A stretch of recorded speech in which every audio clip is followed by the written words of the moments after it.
Hello friends, इस video में हम लोग खिलजी डायनेस्टी को कवर करेंगे। कुछ इम्पोर्टेंट फैक्ट्स को देख लेते हैं। जलालुद्दीन खिलजी, जो कि फाउंडर था खिलजी डायनेस्टी का, कब? 1290 एडी में। ठीक है। जला Jalaluddin was the sultan of Delhi. He offered the post of अमीर ए तुजुक। मतलब इस पोस्ट को किसने बनाया? तो जलालुद्दीन खिलजी ने बनाया। अमीर ए तुजुक अलाउद्दीन को ये पोस्ट दिया था। तो बाद में क्या हुआ? अलाउद्दीन फिर इसको सुपरसीड कर गया। तो अलाउद्दीन आ गया, फिर इसने रिलीजन पे बहुत कंट्रोल किया। बहुत कम राजा होते हैं स्पेशली मुस्लिम में जो रिलीजन को कंट्रोल करे। He remained free from influence of उलेमा class. Alauddin Khilji was an ambitious sultan. He assumed the title of सिकंदरे टू सानी। इसने किस चीज का टाइटल लिया था? सिकंदरे टू सानी का, सिकंदरे सेकंड सानी। ठीक है।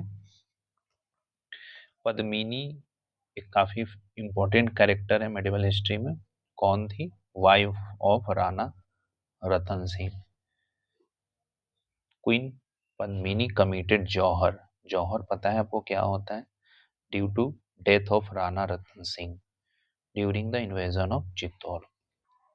Malik Muhammad Jaisi wrote the famous Padmavat, which was based on the theory of Queen Padmini in 1540 AD. Alauddin next आते हैं। एक रामचंद्र देव है जो कहाँ के राजा थे? देवगिरी के। When Alauddin attacked Devagiri. ठीक है। तो ये हमें राजा का नाम पता होना चाहिए। अलाउद्दीन ने देवगिरी पे अटैक किया तो वहां का राजा कौन था? एक Alauddin met Malik Kafur during the Gujarat conquest. ठीक है। ये मलिक कफूर काफी इंपॉर्टेंट है। ये फिल्म भी जो थी पद्मावत, उसमें भी इसका कैरेक्टर दिखाया गया है।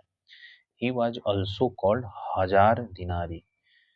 तो इसे हमें पता होना चाहिए हजार दिनारी किसको बोला जाता था? मलिक कफूर को बोला जाता था। Alauddin was the first sultan who started collecting revenue by measuring the land. काफी इंपॉर्टेंट स्टेटमेंट है। इसने एक सेपरेट डिपार्टमेंट बनाया जिसका नाम था दीवाने मुस्तखराज to implement this system. Alauddin took the authority